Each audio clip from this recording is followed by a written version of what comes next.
అధ్యక్ష, కాబట్టి అధ్యక్ష నేను చెప్తా ఉన్నాను, విశ్వసనీయత అన్నది ఎప్పటికైనా గెలుస్తుంది అధ్యక్ష.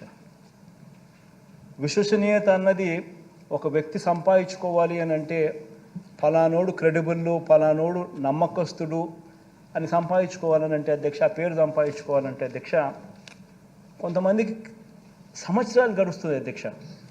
ఆ అవకాశం రాకపోవచ్చు, సంపాదించుకునే పరిస్థితి కూడా కొంతమందికి ఉండకపోవచ్చు, మంచోళ్ళు అయినప్పటికీ కూడా.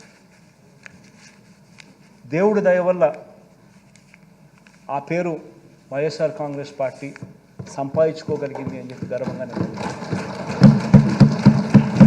ఈరోజు కూడా చెప్తా ఉన్నా అధ్యక్ష, వైఎస్ఆర్ కాంగ్రెస్ పార్టీ చేయగలిగిందే చెప్తుంది, చెప్పింది ఏదైనా కూడా ఖచ్చితంగా మాట మీద నిలబడుతుంది అని మాత్రం 100%గా చెప్తాను.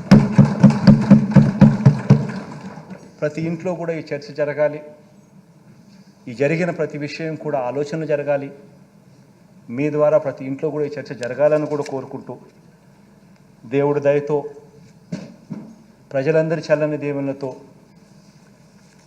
మళ్ళీ 3 నెలలకు మళ్ళీ ఇదే చట్టసభలో పూర్తి స్థాయి బడ్జెట్ మళ్ళీ ప్రవేశపెట్టి అఖండమైన మెజారిటీతో మళ్ళీ ప్రజల మన్ననలు కూడా ఖచ్చితంగా పొందుతామని చెప్పి కూడా ఈ సందర్భంగా తెలియజేసుకుంటూ సెలవు తీసుకుంటున్నాను.